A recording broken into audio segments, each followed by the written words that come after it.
visitors. Please be sure to turn cell phones off or muted. Also, if the public has questions, please make an appointment to speak to councillors or CAL or myself. We do not entertain conversations during council meetings. Closed meetings are for contracts, staff topics, or human resource. No motions are made in closed session, and all motions are made after we are out of closed session, if any. Thank you very much. Notation of councillors in attendance? Yes. Thank you. Could I have a motion to approve the agenda, please? So moved. Moved by Councillor Annis. Do I have a seconder? I'll second. Second by Councillor Brownlaw. Any questions on the agenda? Hearing none, all those in favor? Aye. Contrary minded, if any, motion carried. Do we have any conflicts of interest to declare this evening on council? Hearing none, we're good. So at this time, we'll welcome our first delegate here, Suzanne White, Social Inclusion Community Developer / Capital Region Service Commission, Volunteer Drive Service. Thank you for being with us this evening. Thank you for giving me the invitation. I'm going to start with a story. My phone wasn't working. I took it into TELUS last week. And the TELUS office was directly across from the Priestman Center, Medical Center. And I was there for about half an hour, and I got to watch, I love people watching, so I was watching these cars drive up to the center, and a driver would get out, and they come across the other side of the car, and they pull out usually a walker of some sort, and they'd help a partner out of the vehicle, and then make sure that they were safe in that walker, and then you'd see them go into the building. And I saw it repeated again. And then I saw it repeated again. And all I could think of is, thank goodness that that person who needs to get a medical appointment has someone in their life that they can rely on to get them where they need to be on time in a way that's safe, where they feel protected. But what happens when somebody doesn't have that person in their life? They've lost a spouse, or they don't have family members that are able to help them in the daytime get to the medical appointments. That was the situation we had in Brunswick. We had a high percentage of our volunteers that weren't, our seniors who weren't able to get to the medical appointments. And so they weren't getting proper care and treatment. And it was due to the lack of transportation. In most cases, and for some it was lack of affordable transportation. So the Economic and Social Inclusion Corporation, which is responsible for the poverty mandate in the province, took it upon themselves to prioritize coming up with a solution that helped get our seniors to medical appointments. And the solution that they came up with was a volunteer drive service. And so that's what I'm here to talk with you about tonight. I don't have a clicker, so I'll just go quick.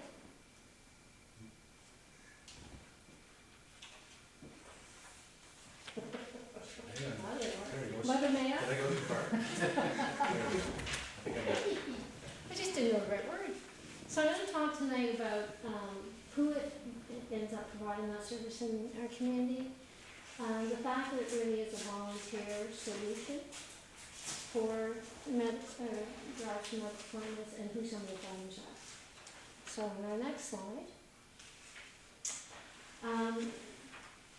In Fredericton, for about 5 or 6 years, we were knocking on doors, trying to find an organization that would expand their service scope to take on this volunteer drive service, because you need a back end that manages it all, that recruits the drivers, that does the invoicing, that does the dispatching.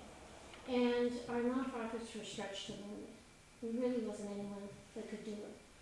And then we realized, well, wait a minute, who's the best in the business that could provide it for our citizens in the Fredericton region? And Urban Rural Rides, a group operating out of Moncton, has been doing this for over 20 years. Matching up people in need with people willing to help. And so we said to them, listen, could you just do the back end office? Could you do all of the screening of the volunteers, training the volunteers, doing the dispatch, doing the back end billing, and compensating the drivers for the rides? And what what we'll do for you is we'll create a front end presence. Because no one really wants to deal with a group operating out of Moncton. If you're gonna talk about volunteer driver service, you wanna talk to someone who's in your community. So we'll do the community front end, you do the back end. So that's our service providers, urban rural routes. And we have, the Capital Region Service Commission has a contract with them to provide drive service in the region. In the community, what we found has been successful is to find one or two volunteer champions. It's that person that knows everybody, that is connected, well-informed, heads into a coffee shop and knows half the people in the room. And so we recruit them to be our volunteer drive recruiters, because in the course of a conversation with someone, they may find just that right opportunity to slide in an offer that says, would you be interested in being a volunteer driver to help out our seniors? It could be as simple as the person says, I've got extra time on my hands, I'm not quite sure what to do. Boom. They're well informed about what the volunteer ride service is all about. They can have a conversation with them. And the minute someone says, I'd like to learn more, we turn that call over to Urban Rural Rides. And they take that person through the whole process of understanding what the service is about, how it operates, what commitments are being asked for, and what they need to do in terms of being registered as a volunteer driver. To launch in the community, we need those two champions to kind of recruit at least 2 to 3 to 4 drivers for us. And once we have our drivers, we're in business. It's as simple as that. Funders for it, I mentioned ASIC, they put $50,000 into the pot, and that, since point in time, covers off the contract with Urban Rural Rides to do all that back-end office administration for us. Clients are asked to contribute towards the cost of the ride, and it's based on ability to pay. So if we've got someone with the financial capacity, we're going to charge them full fare of 70 cents a kilometer. If someone's on social assistance will help pay some of that cost. And the Regional Service Commission has put some additional funds in there because there is a cost, because we compensate our drivers. Not for their time, but we will compensate them for the mileage. And who are we looking for? Someone with some time in their hands, got a good vehicle, good driver's record, and are willing to help out. And what they get in return is knowing that they're helping out folks in the community who really needed someone to help them in a bind. They're getting the pleasure of a conversation from the time they pick somebody up to the time they drop them off and then bring them back home again. And they're learning more about their own community by talking with the people in the community. Become a volunteer driver, we do make sure that all the T's are crossed and the I's are dotted because we want our seniors to feel safe. So we're asking for that valid driver's license, being over 21, $2 million in insurance. A lot of people have $1 million, so we'll pay up to $80 to top it up to $2 million. It doesn't usually cost more than $80 annually. A criminal background check, complete confidentiality form, and again, the vehicle registration that proves that the vehicle's in good condition. The way it works is that seniors will register with us, and we'll have that conversation to understand exactly what their needs are. It may be that they have to go for dialysis on a regular basis. It may be that they just have 3 or 4 appointments a year that they have to follow up on. And we'll make sure how comfortable they are getting into and out of the vehicle, or whether they need additional help, or whether they have additional equipment that we need to know about. There is no exchange of money between the client and the driver.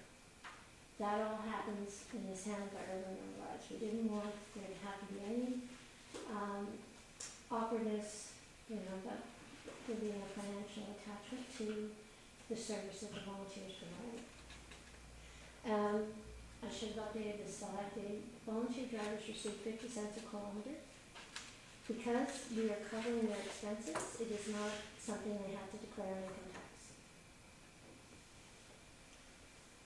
Clients are charged based on what they can afford.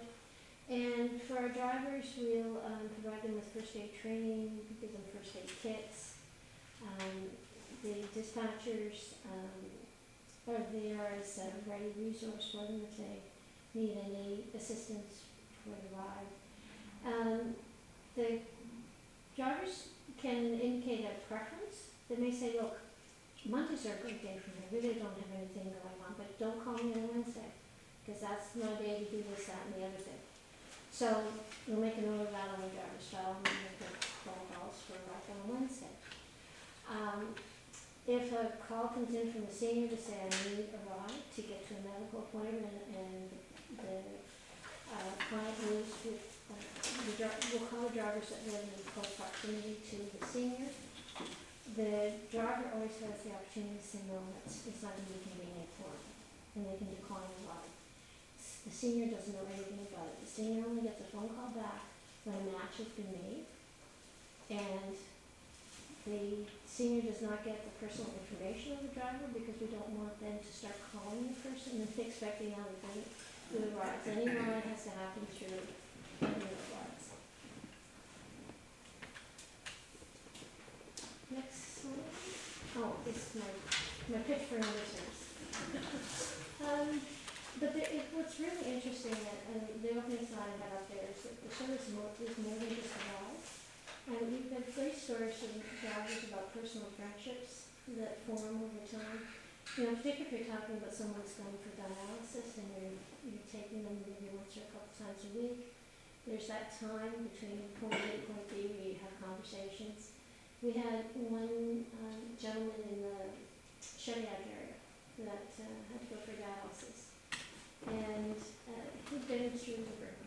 And he finally got to the point of saying, you know, I've had enough with medical interventions and, you know, it's time for nature to take its course. And he planned his wake to have before he left. And who did he invite to the wake? All the volunteer drivers that he met over the past couple of years that were there for him to get into his medical appointments. There's another story of a volunteer driver that used to provide rides for a senior in this community. And he knew she lived alone, she had a lot of family, and it was Valentine's Day. He showed up on her doorstep with a rose, because he knew that no one else would be looking for that day. It's just, I wanted to give a couple of examples about what this is. It's not so much a service, it's helping people in our community connect with each other in a way that helps keep everybody comfortable, that provides a really necessary service, and it's connecting those people in need with people who want to help but just don't know how to sometimes. So that's what it really wants. Do you have any questions? Thank you very much. I'm sure there'll be a few questions. We'll go in chronological order here. We'll start with Councilor Ennis. Do you have any questions for Suzanne? Is this similar to what's currently underway in Nackwick? You know? Nackwick started up before we started this service. And then with local government reform, Nackwick is in our region. Okay. But they had already been implemented. Okay. Yeah. What about clients that might have accessibility issues, wheelchairs or such? How do you manage that? If it's a wheelchair, and the person's not, if a person is able to get from the seat into the wheelchair on their own, then we can do that ride. And we'll set them up with a driver that's comfortable collapsing that wheelchair and putting it in the back of the vehicle.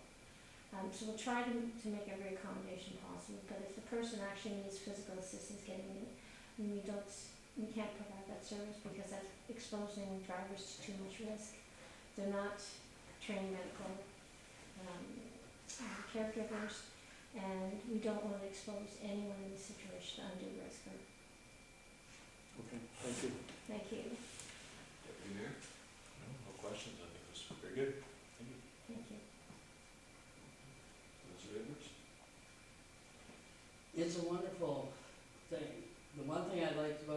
first slide you it showed someone knowing how to assist someone with their arms, Yes, because many people don't know how to do it. no, we train on that. But in my ward, the majority of people now have all moved to town when they've gotten to the point where they need help. And I can't think of one in my ward right now that could take advantage of it. But that's just my area. And like I had said before we were official, I would love to do it. But number one, I don't even think I could get the actual insurance for my age, but I don't have the time. And it's something that I'm not as good a driver when I have someone in the car. Oh, I know what you mean, you Yeah. get distracted, yeah. But that's about it. You know, it's a wonderful program, and if I know of anyone, if I can pass it on, I will. Fantastic. Councillor Brewer? Same with me, I'll pass it on too. Councillor Thank Brown? you. So I want to thank you for coming. So Suzanne and I met actually in the summer at another event, and I kind of put the olive branch out there for her to hopefully come and meet us. Basically what I would like to know, Suzanne, is what can the Central York Rural Community as a municipality, as council, do to help with this? Is there anything we can do communication-wise within in the community? Like, do you guys have social media ads or anything that can be shared? Like, what can we do to help get this going? So, what I wanted to be able to do for you tonight was just kind of paint a broad picture. And if you decide as a council that you want to make some more concrete steps going forward, I would work hand in hand with you to make that happen. It would start with me relying on you to help me identify who those wonderful volunteer champions are going to get after the volunteer recruitment. And I'd meet with them, give them all the background of what this is all about, so that they felt comfortable representing her in their lives. And they're having a conversation asking someone to trust me to pick up the phone and give these guys a call. So that would be the first step. When we're actively recruiting volunteer drivers, we have every imaginable social media tool you could think of.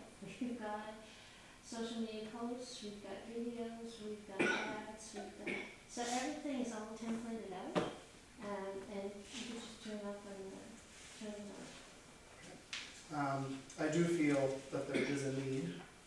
I know just in my ward, I have folks contacting me that thankfully Nackwick did branch out and they come down to Green Hill Lake now. So they're picking up the folks along my stretch of road basically. But that's as far as it goes, is Green Hill Lake. After Green Hill Lake, there's nothing. So like I said, if there's anything that we can do to help find and identify volunteers to help get this up and going in our community, I think that would be worth council's time. That's just my opinion, but. I agree. Find those champions. Councillor Bailey? My questions, I guess, were similar to Dustin's. It was just what can we do? Okay. Yeah, that was just what action can we take to make this happen? Excellent. I would like to see this get off the ground. There's 12 municipalities around the city of Fredericton, and we all contribute to the Capital Service Commission. Can you tell me at what level the Capital Service Commission is with this proposal to date? So basically they inherited it with local government reform. It's kind of Well, we inherited the cost also. ESIC has put in 50,000, we have yet to exceed that cost of 50,000, but we did request additional funding in the budget in the hopes that we could turn up the service, turn up those rides, and the additional funding that the Capital Service Commission put in helps to pay those volunteer drivers. Urban Rural Rides only bills us for actual incurred cost. So the money is set aside, but it has not been allocated, and then will be allocated until the expenses actually occur. Of these 12 municipalities plus the rural district, I exclude Fredericton because everything is centered on Fredericton. But what participation are these other 12 municipalities around the city? It varies, it varies. When we launched,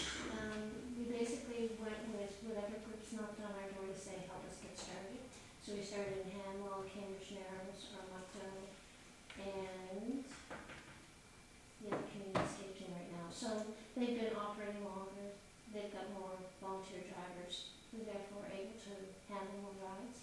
And so basically, we turn up the service as we get, as we build capacity.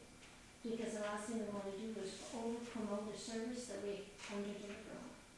So in each area, we're prepared to grow with the pace of the community, what the capacity is and what the needs are of the community. So it's really up to our municipality to get it moving on the ground, like the foundation of it, and then there's funding from the Service Commission and whatnot, but we have to initiate this from here. And it starts with helping to identify who can help get it off the ground, like who are the people in the community that can build those connections. That's your best way of recruiting drivers. We could do all the ads, we could do all the commercials, we could run, drops in mailbox, but they look at it and say, I don't know what this is, and nothing happens. But if you have a conversation with someone over a cup of coffee or a shopping cart at the grocery store, and they're starting to describe to you this great thing they heard about, or they've done, or they express, some personal connection to it, that they know the family member that needs help, and they're not sure where they're going to turn, that's when you've got more opportunities to be able to be successful in recruiting the drivers. And so that's our strategy, is to go where those doors open. Okay, Councillor Ennis? I was just noticing here on your second page, it talks about the services for seniors. Is that defined in this case 65 plus, or based on need if they're close to 65, or how do you delineate that? Again, capacity. So we want to say yes to everyone that approaches us. But, we can only do what our volunteer drivers are able to support. And so if you only have a couple of drivers, we may have to make a hard price on at 65. But if we know we've got capacity and we know we've got someone who's in high need and they're underneath the 65 mark, but we're able to give them a driver, then we will provide them a driver. The whole intent is to have healthy citizens, and part of that means getting into the medical appointments. So part of their application process must involve finances then too, to some degree, in order to define need? Correct, and it's a conversation that's held, assuring people of the confidentiality, but just more exploring to determine if there's a financial need for support, because we don't want someone to compromise their health because they feel they can't afford the ride. And it's really centered around medical things as opposed to, I need to get to town because I gotta get my groceries. Yeah, no, we'd love to be able to expand it for other services as well too, but we needed a place to start from, and so medical appointments. Particularly because we could trace it back through Horizon Health, and we had a high percentage of our seniors that weren't getting medical care because of the transportation barriers. Perfect, thank you. Thank you. Any other questions, Councillor Downey? So I guess really what we need is your contact information shared with us so that we can connect you with the champions, your champions. Yes, That's really essentially what you need from us. yes. Yeah, okay. So I guess.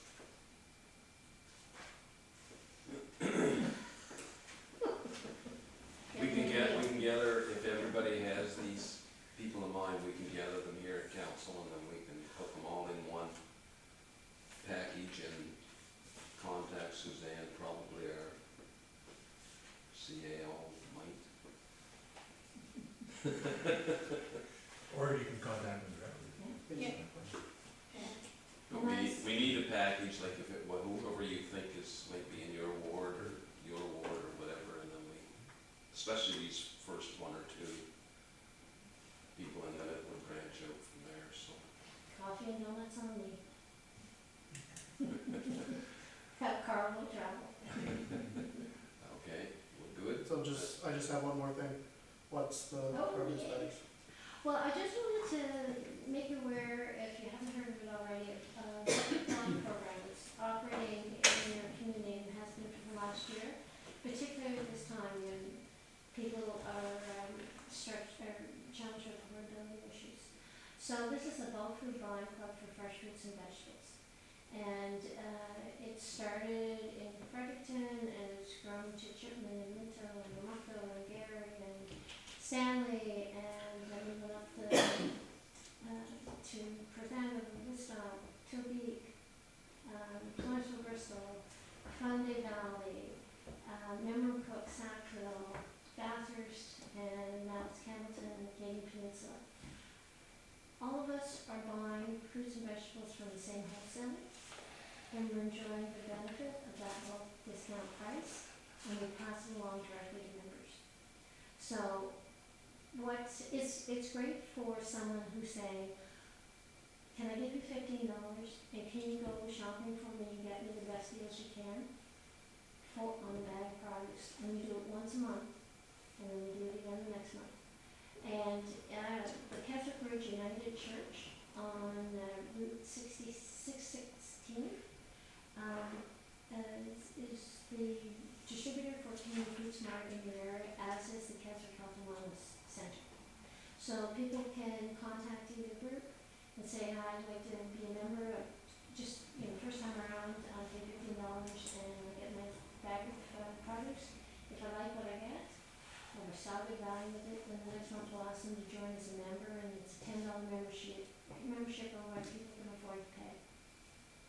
We do it by working through these distributors who do all of the administrative.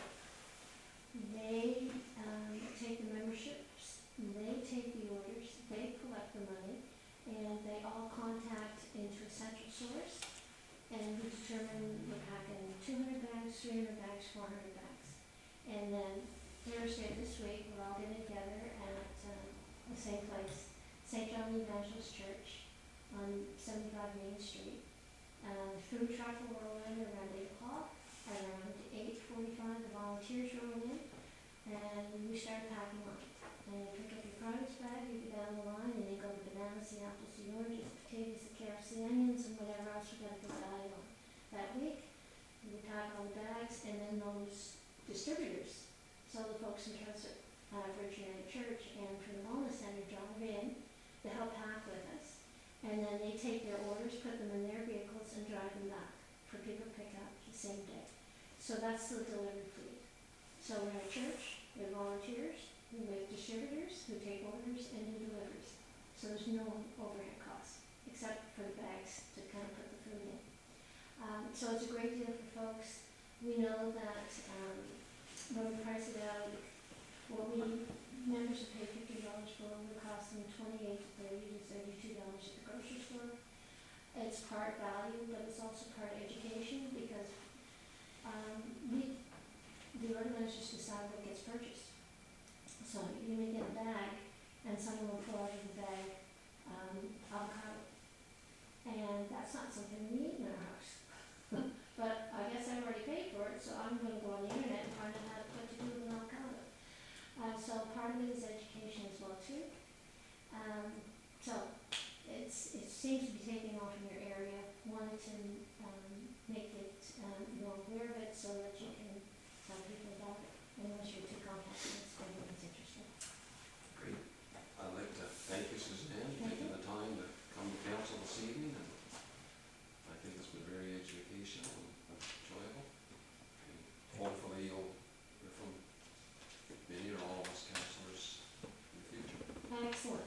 You're welcome to stay if you would like, or go, it's your choice. I think that's good back. I've got to start planting some fruits and vegetables to pack. Okay, thank you very much. Thanks. Thank you. Thank you.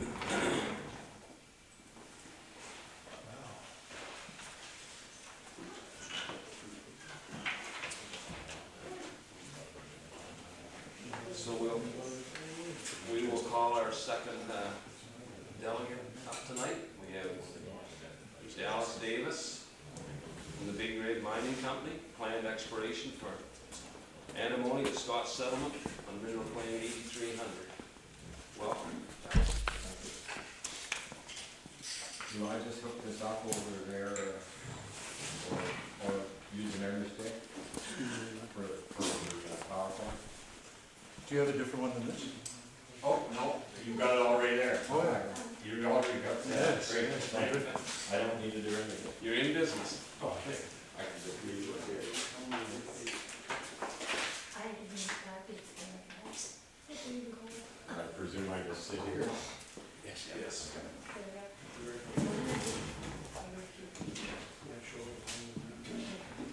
Right there, yeah. Excuse me. So the floor is yours. Okay, thank you.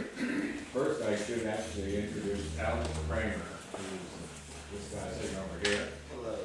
He lives at Fox Lake, and he is the person that got this whole project started in 2017 by just trying to pan in Little Neck Crack Stream, near about a kilometer from his house, from his parents' house. He's originally from Kazakhstan, and he was 22, I think, at the time. So it just points out that in an area which has been settled since 1780 something, that people haven't really looked. Welcome, Alex. Thank you. And it's hard to, hard to say what you can find right in the backyard. Whether it will be economic or not, that's another matter. But there are some he found some nice nuggets, and I don't really work for Big Red Mining Corporation. Alex and I set up a company called Edge Exploration Incorporated in 2019. He had registered a mineral claim over this discovery on the Mike Stream, and another consultant sent him around to see me as a possible mentor. And I suggested, after doing a little bit of research, that he should enlarge his mineral claim. And he said that he wasn't really prepared to figure out the cost at that age. And so I registered a mineral claim, and then we both did some work. We got a grant from the government, and we managed to do a survey of the same area that back in 1988, Miranda had reported about 3 kilometers to the northwest a high gold in the soil when they were doing a regional survey. They had the first recorded mineral exploration in the area was in 1988 by Miranda, which is the company that owned the actually it was for a while the largest zinc mine in the world in the Baptist area, and they had a smelter and everything, and now it's mined out. It started in 1984, I think. But this interested me because they found what was much higher than the normal content of gold in soil, and it was directly up ice, as they call it, for the ice in this area during the last glaciation moved from, say, Crab Mountain in this direction, off the highlands, and it was just in the direction that the ice would have carried it to the Macquarie Stream. So we concentrated on that particular site and confirmed that there is gold in the soil at that site where Miranda had reported it, but they had not drilled or done anything to follow up. We just got their mineral claim labs. I think they were looking for, just based on what they were analyzing for in the samples, they were really looking for lead and zinc and those minerals that they were mining, or maybe tungsten, because tungsten was very high.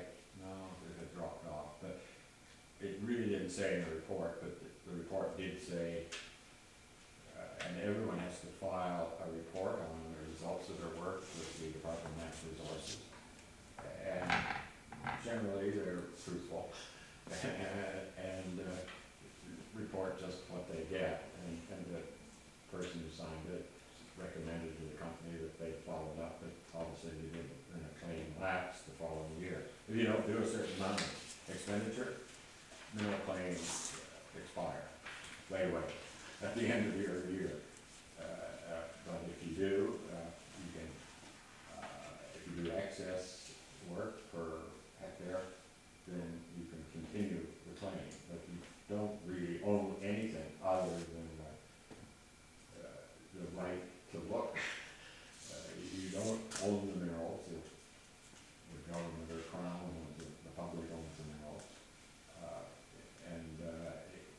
And you have to, and the next slide shows, anyway, Big Red, we ran out of money, but we did finally get in 2019, a company from Montreal to fund us, and we had the right to earn 100% and pay a royalty if they ever produced the mine.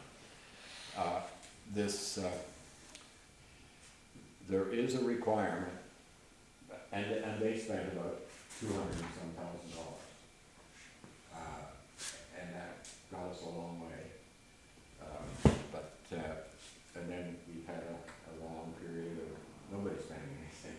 That they had a change in management and left in 2022, or 2021. And anyway, at the time, and now, there is a requirement under the Mining Act that we notify anybody planning to do any work, notify the landowners and send and get their approval if you're planning to do any exploration on their property, and also to send that application to do the work to the Department of Natural Resources, the mining, a branch called the Mineral Development Branch, and the mining recorder who requires document, or that sort of thing. And they circulate the application to the Department of Environment, to the indigenous community, and to others. But now there is a new entity, and we were told at a recent conference by the Department of Natural Resources that they would be including these new entities in those groups that need to be contacted about whether they have any input or disagreement with, or if it interferes in local planning. And so in addition to the landowners, and that's what that is there, that's the section of the Mining Act that says one needs to approach the landowner and submit a Form 18, which is what your government form number is, that lays out the project. So in this case, we have, the next slide, the mineral claim covers 35 square kilometers, and it's the area bounded in blue on that map. And the Route 615 runs across the top. Those other two areas where it is shown as a pale brown are other mineral claims that have been registered.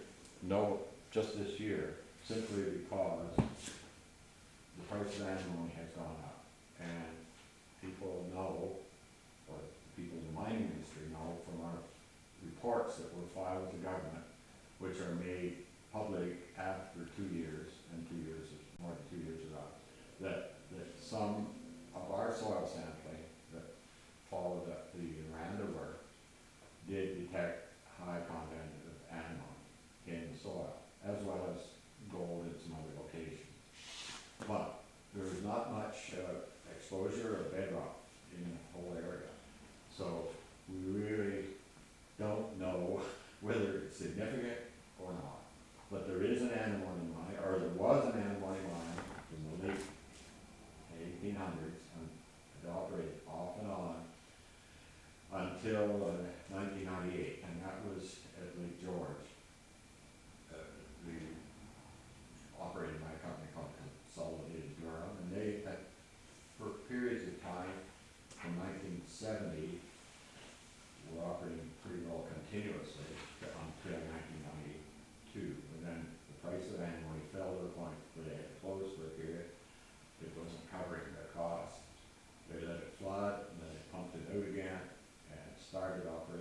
price of antimony dropped again, and finally they closed and for good, maybe not, in 1998.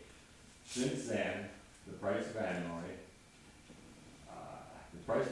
was $1 a pound for ingots, or for raw metal, antimony metal. At the time the mine closed, it is now $12 approximately a pound. So there is a big interest in finding antimony. Its former uses were just in pewter as an alloying agent, in lead batteries for cars, lead acid batteries for cars, where it made the lead harder and added property to it that the battery makers wanted.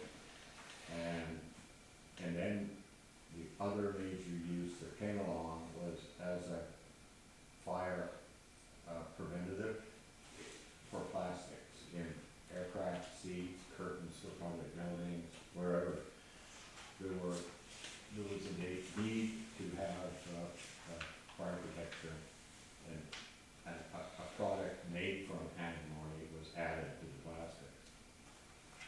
And so that mine closed, Lake George mine has geology very similar to the area where we have that metal mine. And this sort of summarizes our work quite quickly.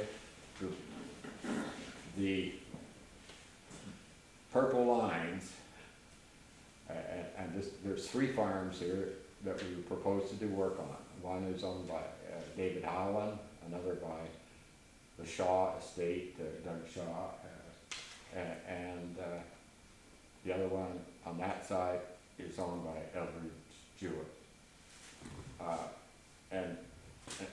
And one cluster of samples that we took, what we did was do a line just across through the woods there and up Mr. Howland's road, and we got a high there where the yellow pins are, and we did a cluster of samples around it. We never did anything to follow it up because we essentially ran out of money, and nobody was interested in antimony at that time.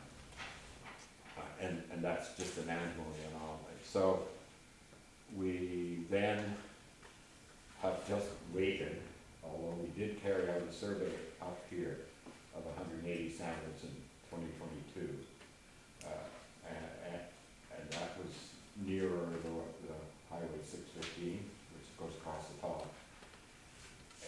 And so those 2 areas we decided we would like somebody to follow up, and we finally found this company called Big Red Mining Corporation. And probably wonder why the name is Big Red Mining Corporation.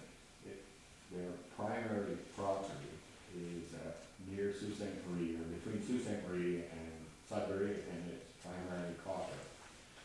And the reason they took an interest in this is the person that's the president of the company, Jim Atkinson, once worked for the antimony mine in Roderick, lived in America for about 7 years.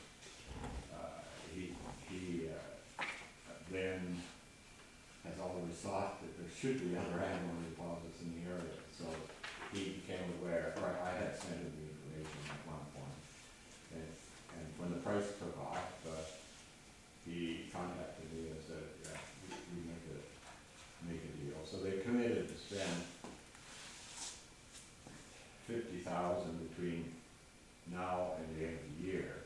And it doesn't take very long to spend $50,000 without even doing anything that makes a mark. What they propose to do is an electrical survey along these purple lines. It's a type of survey that measures you put electrodes in the ground in a row and put a charge in it, and then watch how fast it decays. And that relates to how much the conductive metal there is in the soil, or not in the soil, in the bedrock underneath, as to how fast the charge decays. So they can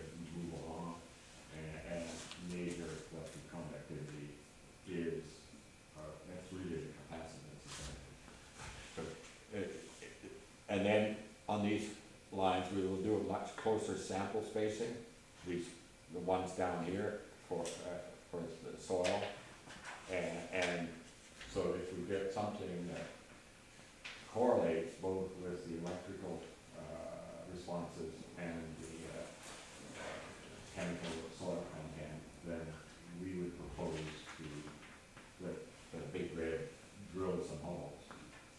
We have drilled 2 holes not far south of Highway 15 on the farm road separating Howland and Shaw's Farm.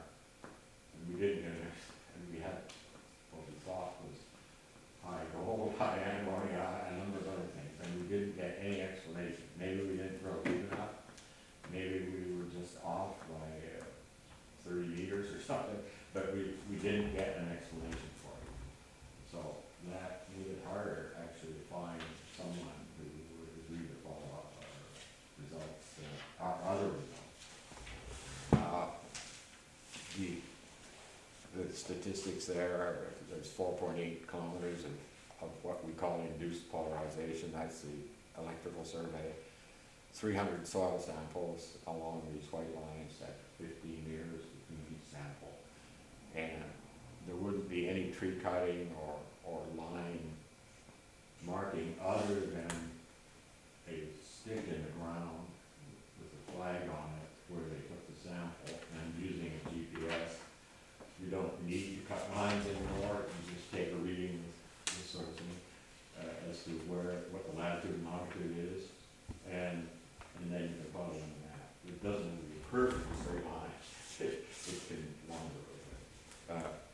So, and the same is true for the electric survey. It can be now, just the wire can be just run through the woods. So this particular work, until there's a justification for drilling, doesn't really cause any visible damage. But it's still important, I think, at least to inform the public that we are doing it. And it's good, I think, that the government will be adding the new entities as necessary to consult as to their interest in having it done or not. So the direct cost will be about $40,000. We have a contractor lined up from who runs a contractor who will do both the soil sampling and the electrical survey to the company in Bathurst. Most of the contract survey businesses are in the north of the province because that's where the mining activity has always been. There aren't many who do that kind of thing in this area. Let's see. You could advance that ahead and we'll see what Alex found here. This is a water gun, this thing here. And the biggest pieces of gold or gold nuggets that he found are there on that, and that's a quarter, 25 cents that they're saying. And that he made his initial out of the smaller pieces of gold. Yeah. And this is something I found quite novel. That area has very little sediment in the bottom, or sand and gravel in the bottom of the creek. And actually it's a natural ripple or washboard, which would collect gold in grooves, because the layers of rock, the stream flows this way, and then the layers of rock go this way, and it's a shale, or like a slate. And so there's sharp little features sticking up, and gold will collect because it's about gold is 16 times heavier than water, and so it'll collect in the grooves. So that is a bicycle pump Alex is using, only in reverse, to suck up the sediment that's in those grooves. And that's why probably if anybody ever tried panning there just by chance, they never found gold. Because the gold was heavy and it was in the grooves. So it was just an ideal situation waiting for somebody who had an innovative idea. And so he would suck up the sand in the grooves, then put it into that bucket and then pan it. So, anyway, that's his innovation, which I think is quite clever. The next picture is just what a typical anemone mine, a large anemone mine would look like. I don't know of any anemone mines in the world that are large. This mine, for a while, as I started to say, produced 4% of the world's anemone in the 1970 to 1984 period. Or in that sort of 89 or 90 period, but not every year, in some years. And it's right on the side of the road practically, on the way up from King's Landing to Lake George. It's not there anymore. There's one, I think those two buildings over there. One of those buildings over there is still there. The shaft is gone. Everything has been dismantled since 1998. You can drive by it and see it if you know where it is. It's not very visible, but it's there, visible from the road. Next, let's see. Okay, that background there is a regional magnetic map that the government made using aircraft back in the 1990s. This red area is high in iron. The blue is very low in iron. On that side, it is the Pocock granite, which if you drive up the river, you see the outcrops along the roadside of the granite. And the St. John River. This is the former antimony mine. There's a little pimple there, which we think, and actually the antimony mining company drilled a deep hole to 350 meters and hit the top of it. And it probably is the reason why the antimony is there. And there's some tungsten and molybdenum, which are at the Sisson mine, in the rock that they hit, but it's 350 meters down. So it really is a little too deep for that. But it is probably what came up. The granite is a huge body, but it actually slopes into the ground right there, and where it is in contact with these other kinds of rocks out here, which is slate and another hard rock that is interlayered with the slate, and it has actually, there's iron in that rock, so it has along the contact heat when the granite was molten before it hardened, caused the iron to concentrate along the margin. So, and then it has an effect out here as far as this actually. And so our manure claim, this is Alex's was the first one, and it was here, and where he found the gold, and then this was the one that I added, and then we formed the company and merged the two. But it has similar, as you can see, it has similar blips, like that one there, which is like that one, and a roll of that actually. So now the claim covers, we changed the boundaries.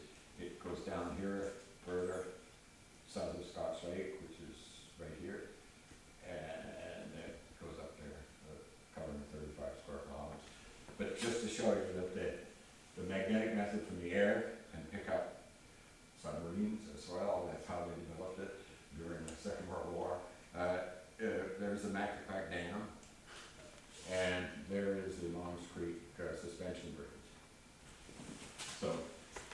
That's just some geology explaining why we think it's worth looking up there further. But we don't know whether it's shallow enough to be economic, or whether there's just little gainlets and they're not thick enough to mine, or what. But all the antimony mines in the world are very small compared to some of the gold mines and copper mines. And all are underground, unless there's a lot of mining in China for antimony. They produce up until this past, and this next graph is the graph showing how the price has gone. Lake George mine operated the last time between 1970 and 1998, and the price was pretty erratic, but it was a lot better than how it had been since 1900. Just after they closed, it took off and went to $6 and something a pound, and it's just hung at that level back and forth until now, when it's since April, between April and June, it doubled again, almost, and then right now it's $11.54 every day when I check. So that's what's pretty the interest, and mostly it's because China, their little mines, which are operated by this family, closed, or they shut them down because they're polluting. They're not very good well-managed operations. But I think it's mostly because the market has grown, because there's another development, and that is, in addition to pewter and lead acid batteries and fire preventative material for plastics, it's now added to glass, and that's just the latest use for what they call photovoltaic, which is for the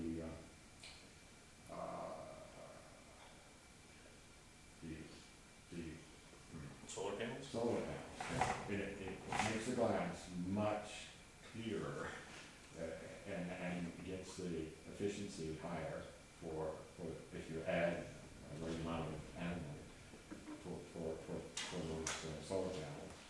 And another use is that they found that in combination with calcium, they can make very large antimony calcium batteries that are suitable for storage, much more suitable than the lithium batteries for using in conjunction with solar panels and windmill generated power. That you need to store a huge amount of power, because at times the wind isn't blowing, the sun isn't out, in order to make sure that there is a constant supply. So the first of these large batteries just was started to be used this year. There are other metals and other minerals competing though for that kind of battery, because it isn't as established as lithium. It's new as a possible ingredient for those kind of batteries.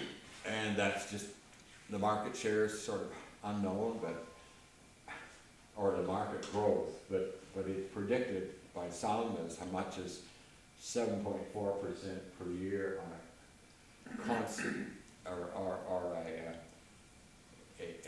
a compound interest average growth rate, and 6.1% is another one. Those are just two forecasts. But the uses have grown, and the demand has outstripped the supply. So China put on September 9th, put restrictions on export, just as they did with rare earth elements and others. So that has all contributed to the price and to the interest. So we are in an area that's likely to have other currencies. We're only at that stage. We don't know what the bedrock will hold, or whether it will be too scattered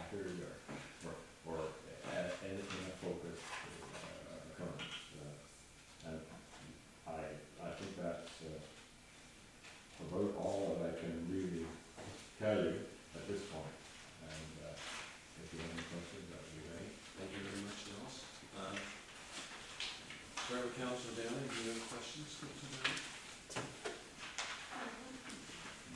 It's very interesting though. Well, it's a nice detective story. Yeah. It takes a long. Do you wanna say anything else? No, it's just, thank you guys very much for listening and everything, and if you guys have any questions or anything, it just takes a long time to do exploration, and if there is anything there or not, that's, nobody really knows until. But we work very close with the landowners and with the government and stuff, so about all our plans and stuff, we do discuss with them, and that we have all the permission and stuff to work with them on their properties and stuff, so that's what we wanna keep as well, keep good relations with the community and with people and stuff, so. Alex is you're a heavy equipment mechanic, but you are now working as a diamond driller. It's very difficult to make a living doing mineral exploration. Yeah. It's very up and down. Although I've done it all my life as a consultant, no, since 1981, I worked for the government for 9 years. But I decided I thought I could make a living, do freelance work. If I didn't do farm work, I couldn't make a living or anything. Councilor Brownwell, do you have any questions? No, I'm good. What Councilor Downey said is very interesting. Councilor It Brewer? is interesting. So have you made it far as McNamara Falls yet to see if there's anything there? Maybe I should have. Back full, no, I haven't been there yet. He's done a lot more on the ground prospecting. He's not the hand that runs for Yeah. Right, the upstream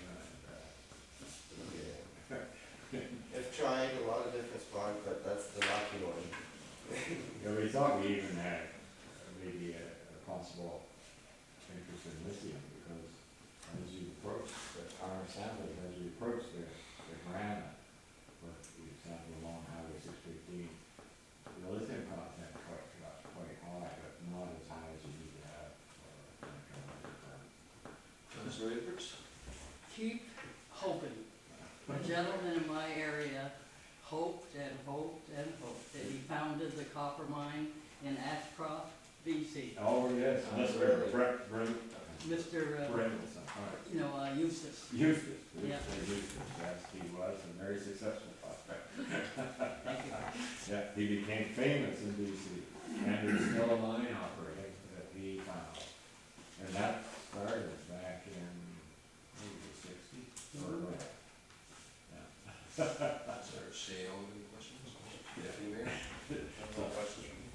It does take a lot of perseverance. As I did in some of those statistics say that the average mine now takes from the time it's discovered, and we haven't discovered one yet, or we've just discovered everything, it takes over 17 years, because there's a lot of drilling usually, and there's a lot of approvals now, and that's good. But it will cause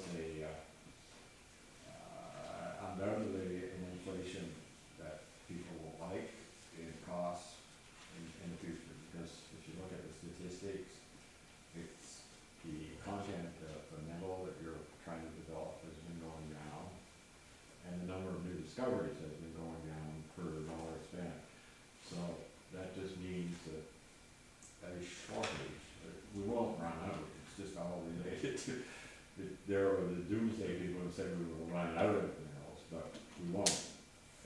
There are still lots of minerals, it's just the cost of The questions that I have, I guess is first a statement, very interesting, like my colleagues around the table have said. I think with a lot of consumers, when they hear mines, they think of a lot of the news reports of the tailings that are left behind and poisoned water and all of that. And I recognize that if there is anything there, it's gonna take a long time to develop. But what are your thoughts in terms of staying ahead of the story so that it doesn't become a negative within our community? Well, I just think that, keeping a very open dialogue with the public is quite necessary, and it's not always been the case in the past. Usually in the past, companies are very secretive of what they're doing, and then they actually announce plans as well before they should. Even they go to the Department of Environment and ask to do the environmental impact assessment before they should, before they've really got all the information. Sisson was an example of a company, or the Northwest, that did that. They really weren't as far advanced as they should have been before they went to ask the public. And they hadn't really had a dialogue with the public, I don't think, but that's just my own opinion. But I don't think you can have enough conversation about that all mines are going to have a problem, except maybe a few kinds of minerals, but very few, like gold and arsenic go together. Arsenic quite often is a problem with ammonite, and nobody wants arsenic in their backyard. But it can be controlled if it's done properly. And tailings are another big issue because people do worry lately that there could be tailings dam failures and all this muck that would go into the streams, and some of it has, depending on the kind of mine, arsenic and other minerals that you don't really want in the thing. There hasn't been a problem with that former antimony mine, even though it's operated probably during its early 100 years. It was off and on, and it was very small. Although I had a picture of maybe 1910 when it was operating, it looked not a lot different, well, the building styles were different, but it was operating back then. And I believe there is higher than desired arsenic, but it doesn't get down to the St. John River. I would like to add something to the houses there as well. So there's also different types of mines and stuff, so different, like there's open pits or underground, or there's also, so we don't know yet at all if there is anything there or not. So that's when people, Yeah. like, so it takes a very long time to even know if there's gonna be something there or not. So when people hear about mineral exploration, that's what comes to mind. It's gonna be a big mine on my property, right?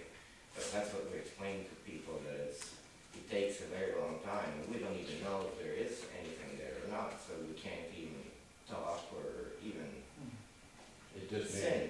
may be anomalous in the bed. Yeah, it's just that, And that's it's what it saturated is, in it's soil, not. we're talking.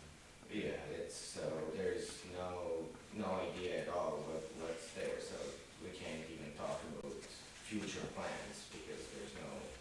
And you get two stories, or the public gets two stories. The general, junior, most of the early stage evaluation or searching takes place by junior companies who have to raise money by selling shares.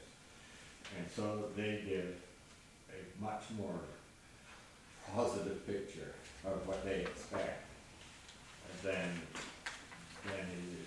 is good for the general public in a way. But it is good for their general public if they want to speculate. Unfortunately, I think they are having a lot, an interesting development has taken place in the last 20 years, and that is big companies like Noranda, or Tech, and the big companies in Canada and around the world are only doing exploration in the region where they have a big mine. And junior companies that relied on the stock market and selling shares for pennies or not a lot, anyway, under $1, are finding it really difficult to raise money. And I've plenty of it on cryptocurrency. People can speculate on crypto, and Bitcoin has gone from 65,000 per. Yeah, You it's know, going up now. how much is it? It's close. $65,000 a permanent,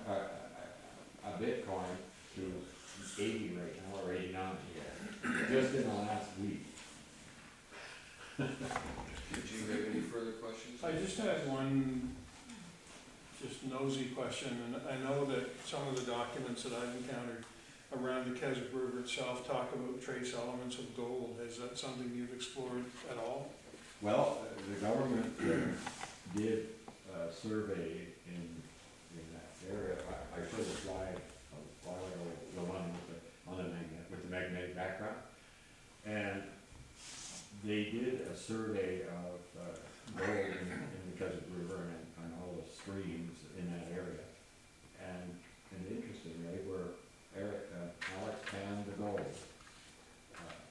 it shows logo, but it's anomalous in the stream. And that was done back in the 70s. And nobody really followed up Nobody with followed those. up. And there is some more anomalous. But I haven't looked at the but Keswick. again, it River just itself. haven't been explored yet anywhere around here, so. But I did look at that, what they had done in this area, and actually there's some on the south side of the river, but I don't know whether it's related to, but there's a fan-shaped, area where within it, there are some anomalous values of gold in the creeks, and it starts back at where Miranda had a high gold and so on. Now you probably wanna know, why aren't we drilling that? Well, that's not what the company wanted when it came to us about the antimony part. They thought they can raise money selling shares because of antimony more so than gold. But the other problem that we have is the gold is under a swamp. If it's there. And it's flooded by beavers. And so we haven't really done anything or sampled the soil right over where it would be. Yeah. Thank you very much. Okay, thank you, Dallas, thank you, Alex, very informative. And we have your contacts, I think, so. Yes. And, We will keep, if you want to be informed, we'll keep you informed. okay, we appreciate that, thank you very much. You should know that by midwinter or whether we should have the analysis back and everything, by February or latest. Okay, appreciate We'll that. give you an update. Thank you. Thank you. Thanks very much. Thanks. Thank you, guys. So we need a motion for the previous meeting minutes, so the Central New York regular meeting minutes on October 22nd. We'll make that motion. So moved. Moved by Councilor Ennis, by the seconder. Second by Councilor Downey. Any questions on the minutes? If none, all those in favor? Aye. Reminded if any, motion carried. Business arising from the previous meeting minutes.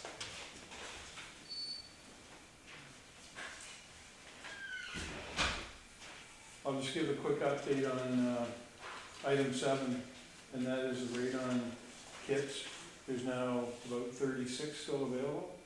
Our information night is going to be at Keswick Valley Memorial School this Thursday night, 7 p.m. There will not be an in-person individual from the organization that we're dealing with, but it will be through Zoom. So anyone interested can participate that way, or can come out to the school if they wish to see it on the big screen. And we will have the kits available there Thursday night for people who have signed up to pick them up and get them started in their homes. So there are approximately 36 kits left that are free of charge if anyone's interested in becoming involved in this project. Thank you. Thank you, Council. We have any other business from the minutes? Hearing none, we have no correspondence this evening. Committee report, we have the committee of the whole meeting from October 22nd, 2024. Could I have a motion to approve those minutes from the committee of the whole? Moved by Councilor Brownell, do we have a seconder? I'll second. Seconded by Deputy Mayor Forbes. Any questions on the committee of the whole minutes of October 22nd?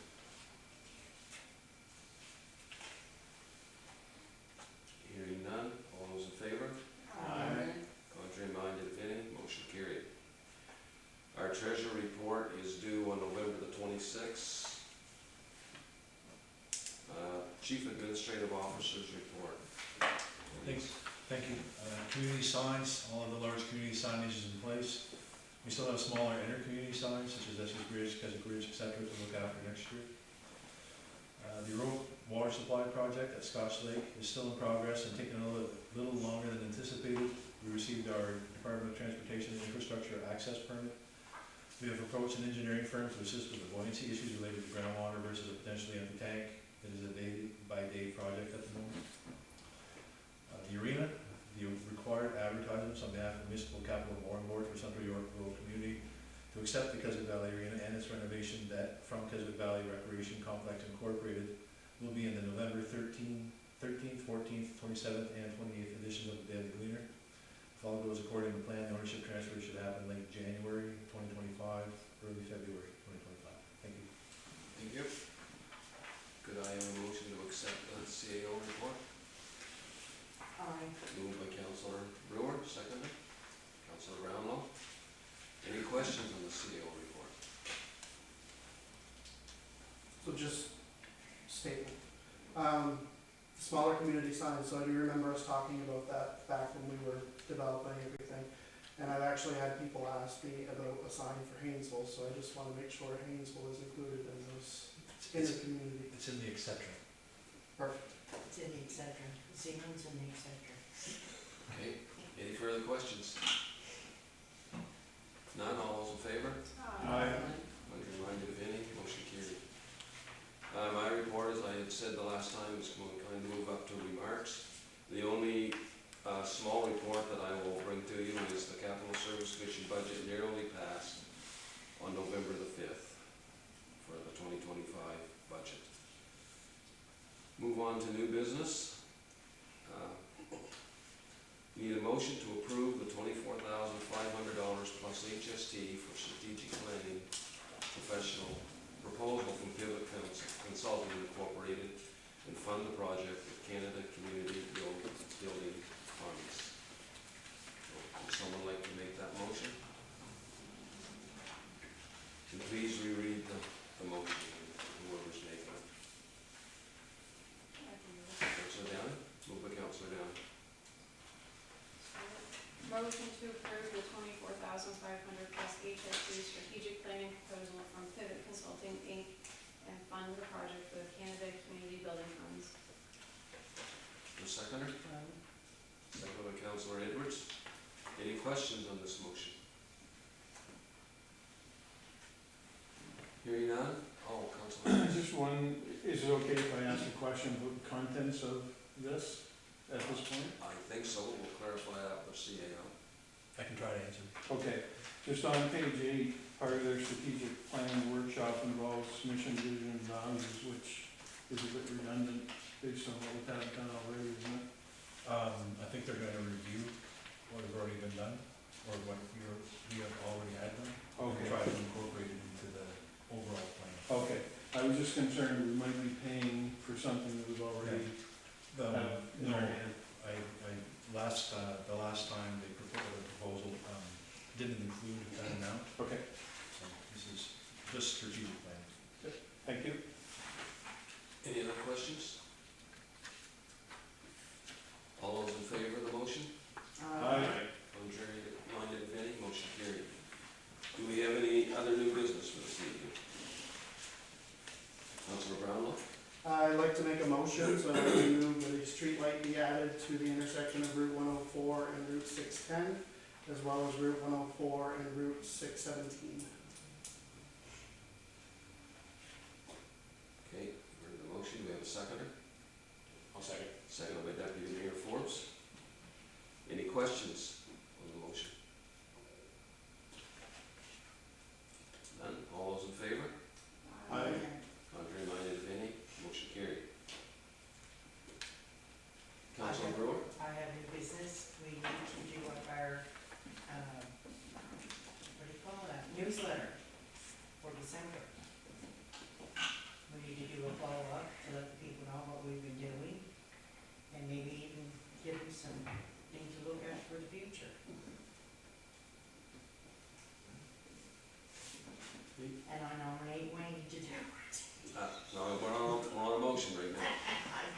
make the motion, you mean? Do we have a seconder? I'm not clear what the motion is.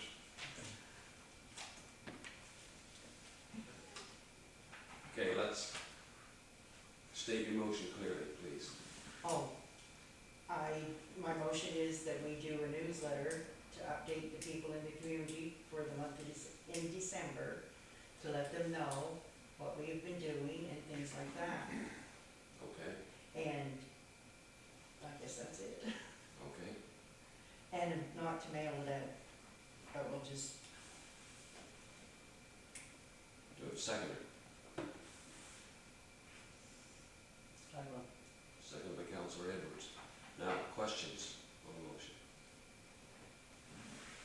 Councillor Ennis. I'd like to see us define it a little narrower in terms of it being 2 newsletters per year with the targets of December and possibly May, so that moving forward, we've kind of got that as an expectation that we have one by December and one by May. If that's okay with Yes. We'll ask the mover if they're Yeah. wanting to amend it to that, yes, okay? I agree, You're good with that? yes. Okay. With those amendments, we have a seconder.